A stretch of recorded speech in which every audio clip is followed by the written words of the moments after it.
Number 2 ये मसला है कि अगर हमारा कोई भाई मर जाता है, उसके बच्चे होते हैं, बीवी होती है, बच्चे होता है, उस एसआरओ पे उसको नौकरी लगनी चाहिए। मगर वो म्युनिसिपलिटी वालों को बोलते हैं कि अगर आपने हमें लिया है मगर पहले हमें क्लियर करके हमारे डीपीसी दे, हमें हमारा हक दे। फिर एक बार फिर से स्वागत है आपका अपने यूट्यूब चैनल जेके बार अपडेट्स पर। आज डेली वेजेस भाइयों के लिए एक नया अपडेट लेकर आया हूं। उससे पहले आपको ये बता दूं कि अगर आप हमारे चैनल पर नए हो तो चैनल को सब्सक्राइब करें और बेल नोटिफिकेशन वाला आइकन जरूर दबाएं ताकि आपको हमारी वीडियो सबसे पहले मिलती रहे। पहले डेली वेजर्स ही प्रोटेस्ट कर रहे थे अपनी मांगों को लेकर, लेकिन अभी परमानेंट डेली वेजर्स भी प्रोटेस्ट कर रहे हैं। उनका कहना है कि उनके कुछ वर्कर्स ऐसे हैं जिन्होंने काम करते हुए 10 से 15 साल हो गए हैं, किंतु उनको अभी तक डीपीसी नहीं मिली। इसका मतलब है डिपार्टमेंट प्रमोशन कमेटी की तरफ से अभी तक उन्हें कोई भी प्रमोशन नहीं मिली है और उन यही प्रोटेस्ट कई साल लग गई हैं कि अभी तक हमारी डीपीसी नहीं हुई, ना होती है, ना कोई अफसर इंटरेस्ट ही नहीं हमारी डीपीसी करवा। आपको कितना टाइम हो गया काम करते हुए? मुझे तो 15 साल हो गया। 15 साल। 15 साल में कितनी बार डीपीसी हुई आपकी? एक बारी भी नहीं हुई है डीपीसी। अच्छा। हाँ, एक बारी भी डीपीसी नहीं हुई है तो कितनी बारी क्या होगी। अच्छा। हाँ। तब से आप एज ए क्या काम कर रहे हैं? एज हम सुपरवाइजर काम करते हैं जी। और तब से 15 सालों से अभी तक आप सुपरवाइजर के तौर पे? हाँ, वो ही हैं, वो आगे पीछे हमारा कोई है ही नहीं है, यानी किया नहीं। डीपीसी करते तो आगे हम जाते।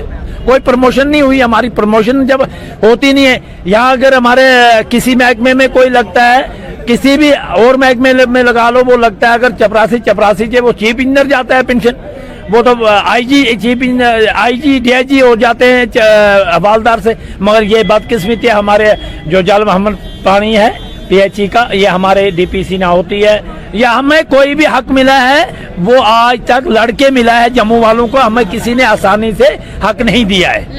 लड़ना पड़ता है, हमें जंग करनी पड़ती है अपने हक के लिए। अगर जंग नहीं करेंगे तो हक नहीं मिलता है। इस बारे में चीफ इंजीनियर से बात की आपने? चीफ इंजीनियर जो है, अगर हम उससे बात करने जाते हैं, हमारे लीडर बात करने जाते हैं तो वो एक तरफ मुंह कर रहता है। वो कहता है भाई मुझे अपनी मीटिंग है तो आप बाद में आना। अच्छा। हाँ, उनकी कोई वो बात सीधे मुंह बात ही नहीं कर रहा है वो।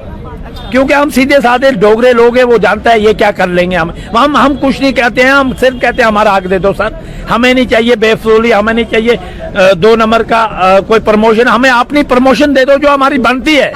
हाँ, यहाँ तक कि 9 साल के बाद जो हमें वो होता है टाइम बोर्ड होता है और हमें वो भी नहीं मिला अभी तक। अच्छा। हाँ, कईयों को वो टाइम बोर्ड भी नहीं मिला है। कभी सोचा था कि सरकारी मुलाजमत आपने करनी है, सरकारी मुलाजमत में आपको अपना हर हक लड़के लेना पड़ेगा, यहाँ तक कि जो आपको प्रमोशन जो आपकी हक की है, जो आप काम कर रहे हो, वो आपको लड़के मांगना पड़ेगा? नहीं, ये नहीं सोचा था हमें जिंदगी में कभी। जब पैदा हुए तब नहीं सोचा था, इसीलिए हमने पढ़ाई करके तो हमें किसी चीज के लिए कुछ भी है हमें, तो हमें हर चीज के लिए अगर हमें तनख्वाह हमारी 20,000 या 30,000 है तो हमें वो किराया खर्च के मर जाते हैं हम डिवीजनों में, कभी सब डिवीजन में या चीफ इंजीनियर अफसर दफ्तर, मगर हमारा काम ही नहीं होता है कोई भी। मतलब तनख्वाहें भी ठीक तरीके से नहीं मिलती? नहीं, तनख्वाहें भी कहाँ अब ठीक तरीके से दे रहे हैं। कभी अब हमें म्युनिसिपलिटी में डाल दिया। हमारा क्या काम था, साफ सुथरा जल पिलाने का हमारा काम है पीएचई का, और हमें उठाया और म्युनिसिपलिटी में ठोक दिया। हमें ये समझ नहीं आ रही है क्यों लगाया उसमें क्या हमारा रूल है। और हम कहते हैं कि अगर हम म्युनिसिपलिटी वालों को बोलते हैं कि अगर आपने हमें लिया है मगर पहले हमें क्लियर करके हमारे डीपीसी दे, हमें हमारा हक दे, फिर ले ले। हमें कोई पता नहीं, हमें कोई उजरात नहीं है। हम यहाँ भी काम करते हैं, वहाँ भी काम करते हैं। हम थोड़े क्यों कोई काम चोर हैं कि हम भाई ये हो गया वो हो गया। रोजाना आप लोग काम पे आते हैं, रोजाना सर्विसेज अपनी डेली देते हैं। 15 साल आपको हो गए काम करते हैं, 15 साल से डेली काम कर रहे हैं। देखो, बात ये सुनो कि हमारा जो है 12 घंटे की हमारी ड्यूटी होती है। ये नहीं है कि आए 10 बजे और 4 बजे छुट्टी होती है ना।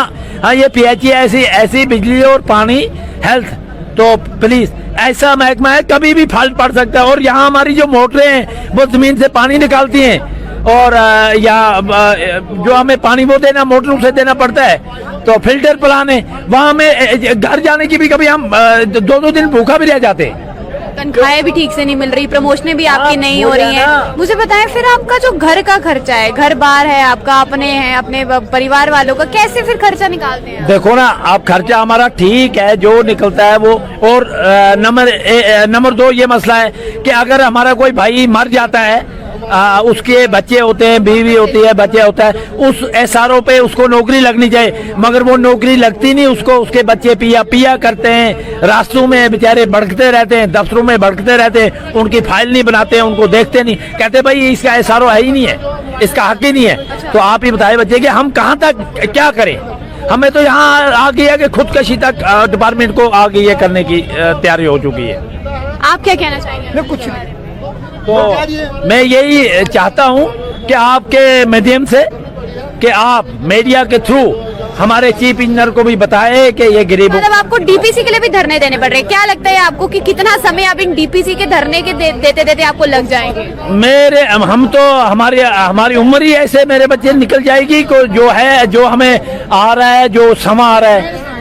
हमारे प्रधानमंत्री जी का कहना है कि हर चीज समय पे करो, कंप्यूटराइज करो, मगर हमें ये पता नहीं आईजी जो भी हमारा यहाँ का कमिश्नर है, कोई है, गवर्नर है, वो क्यों नहीं हमारे ये हमारे सिरदर्दी, हमारा रोना सुनता है। आप गए उनके पास अपनी से? हमने उनको मेमोरेंडम कई बार हमारे यूनियन ने भेजा इकट्ठा होके कि भाई ये हमारा ये काम कीजिए, मगर कोई सुनाई नहीं होती है।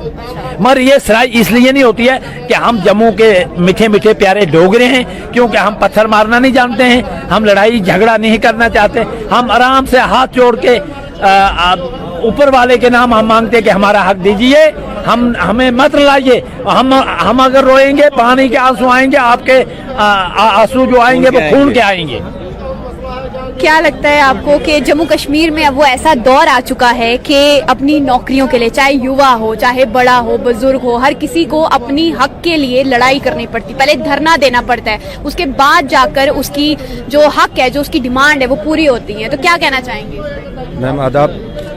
आप हमारे जम्मू कश्मीर की बात करें, हम कहते हैं हमारा हिंदुस्तान बहुत खूबसूरत है, खूबसूरत था, हमेशा रहेगा। और हमारे जो जम्मू कश्मीर की एक और इससे भी बड़ी मिसाल है कि बहुत खूबसूरत था, बहुत अच्छे ऑफिसर होते थे, बड़ा अच्छा सिस्टम था। आज सिस्टम बिल्कुल दरम बरम होके रह चुका है, आज कोई पुरसाने हाल नहीं है। वजह क्या है? वजह यह है कि नालायक अफसर बैठे हैं, एडमिनिस्ट्रेशन बहुत नालायक है, एडमिनिस्ट्रेशन लायक नहीं रही जी। उसके बाद हमारे जो आज 5 मसाइलों पे जो हमने 12 घंटे की काम छोड़ हड़ताल दी हुई थी, और वो इंशाल्लाह कामयाब रहेगी। ये और अगला जो टाइम हम दे रहे हैं यात्रा तक, अगर यात्रा तक गवर्नमेंट हमारा काम नहीं करती, चीफ इंजीनियर हमारे डीपीसी के मसले नहीं करता, SRO 43 की पोस्टें फिल नहीं करता, उसके बाद हम और कदम उठाने के लिए मजबूर हो जाएंगे। अच्छा, तो उसके बाद मतलब ये चांसेस हैं कि जिस तरीके से अभी आप अपने डीपीसी के लिए लगातार धरने दे रहे हैं, चांसेस है कि जैसे आपने काम छोड़ हड़ताल आज की, जी, तो आगे परमानेंट एम्प्लॉइज जो हैं ये 12 घंटे की टोकन स्ट्राइक पे थे। इसके बाद इस बीच में पानी सारा बंद रहा। ये जाने ऑफिसर लोग, हम तो यहाँ बैठे हुए हैं। पानी मतलब पूरे शहर में नहीं जा रहा? पानी बंद करना हमारा काम नहीं है, हमारा आज जो हमने कोई पानी की हड़ताल नहीं दी है, बंद किया कोई नहीं। आज हमारा पानी का यात्रा चल रही है। यात्रा देखो बाबा